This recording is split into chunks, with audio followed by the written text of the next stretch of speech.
ఎక్కడుందండి అందం? ఎక్కడుంది నాకు అర్థం కాదు. అందం ఎక్కడుంది? ఆ వయసు మీద కొంచెం అందంగా అనిపిస్తారంతే. అది తెలవక ఈ దద్దమ్మలకి, అది తెలవక ఈ మనుషులకి.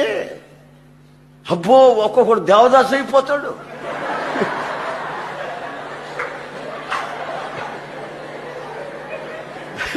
ఒక్కొక్కడు దేవదాసు, నువ్వు లేకపోతే బతుకేయాలి అని అంటాడు. నేను నా జీవితంలో పెళ్ళే చేసుకోవాలంటాడు. తెలివి తక్కువడు.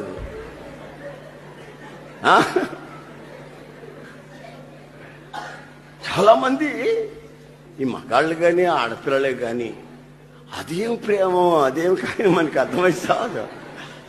ఇక బతుకెళ్ళేదన్నట్టు, లోకమే లేదన్నట్టు, ప్రపంచమే లేదన్నట్టు వెచ్చల విడిగా మనసు కోరుకున్నట్లు, శరీరం ఆశించినట్లు దరిద్రపు బ్రతుకులకి తెగించేస్తారు, తుచ్చమైన అభిలాషలకి. అయితే బైబిల్ అంటుంది, నీవు చంద్రబింబమంత అందాన్ని సంపాదించాలి. ఎంతసేపు చూసినా ఆ అందం తరగకూడదు. తరగకుండా ఉండాలంటే గుణం అనే అక్షయ అలంకారం నువ్వు పొంది ఉండాలి.